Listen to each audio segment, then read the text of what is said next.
beauty, it's something that it depends on how people see beauty. People see beauty on sometimes on physical appearance. Some people feel like physical appearance is not important for them. Some people feel like beauty is most it's probably the brain, how you think. If you are smart, maybe some people see that how the person is. Also see beauty on average, like okay, she's average here, he's average here, da. It's just enough. It doesn't have to be a pressure. And usually when parents are also a part of it. And me, there are every type of people, every type of beauty in the world.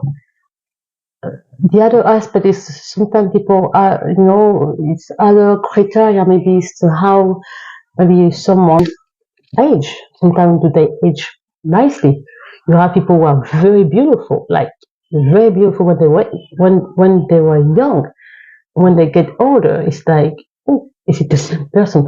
Not judging, but it happened. Like, it really happened.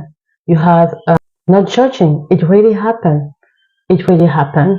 But it's the way, it's the gene. Some people sometimes age very well. You have women, I will say, who like Naomi Campbell. You look at her, it looks like she doesn't age. I mean, she's very beautiful. You have women, like I remember Tina Turner was a beautiful woman. I mean, they don't. And you have women like who?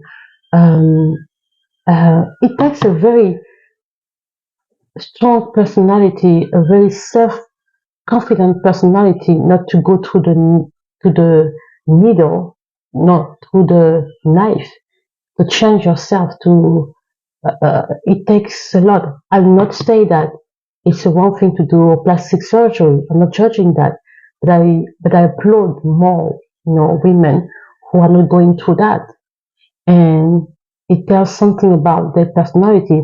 Imagine being like that in a world like in Hollywood, in a showbiz. You don't change yourself. You're exactly the same person. You just work on your health, and yeah, it's impressive. But what I want to say is it's sad that we young women or we women have to go through that. And and when you become older like I am now, when I look at my picture of the old, I'm like, why did I see myself so bad? Why it didn't just have accepted me the way I was, And that is very important, and that's when parents have a very important role. I had a cousin also. She's a doctor. She's a dermatologist, and she was born albino. Okay, albino albinism is a albinism is a medical condition. It's not even something that you can say, oh, I don't care. It's a very serious uh, um, skin condition that you really have to take care of yourself. And in Africa, albinos are going through a lot. People making fun of them because they were born like that, which doesn't make any sense to me. The challenge of the medical situation, the sunlight. Recently, when I was working with media, a new media group in my country, they asked me to find something interesting to talk about, like to report a little bit. And I was, for the first time, interested to know really much more about albinism because I saw my cousin. I see she's successful. She's a dermatologist. She's a doctor. It wasn't common. I mean, it's almost like there is not, maybe she's the only one, probably, and she's also teaching university. So there are not many of her. And why was she so confident? Because her mother, it started at home, told her that you're not different than other children. You are like the other children. And she started teaching her how to take care of her skin. But her mom wasn't a doctor. But then she later on understood that it was important for her to go study medicine, dermatology, and she's a dermatologist, and she also have opened a foundation, for people who are albinism. They can meet together and talk about the challenges those who are living library necessarily. But it's interesting to see how she's doing, and she's very confident. And as I do the report, I mean the I don't know how to say a report, writing for this new media. I went to see her at the hospital.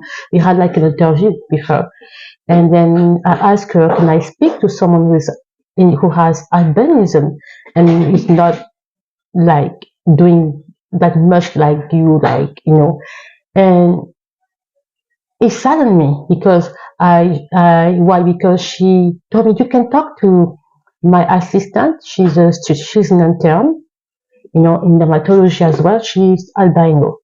And I went to her and we start talking together. I mean, we were filming, camera and stuff and such. And then she told me all the difficulty, the challenges she had to go through as an albino. And I've been living in Gabon. I never took time to know much about this challenge in my own community. And then, I feel bad that I was, not even searching to know. When she told me that even at school, how difficult it was for them at university, even university, how you had to, beg your classmate to give them notes because she couldn't see on the board, the blackboard. She couldn't see. That's university. Adieu. And yeah, they couldn't share the papers because she was albino. It's sad. She even had to give sometimes money to classmates, like, please give me some notes. Because like she attended class, but she had situation that she couldn't see from afar, you understand? Because their eyes, they have the challenge of the eyesight. Sometimes the eyes move a lot. I don't know if you see that. But I applaud my cousin because she went through that and she doesn't feel like less than other people. Why? Because her parents built her own self confidence at home. You're not different. You are like other children, and that is very important to always remind ourselves that we are who we are. Our story, make us. People cannot make us feel like we are less than the other because we have probably a physical, not perfect aspect of ourselves. I think it's important to love the way we are, accept the way we are, and yeah.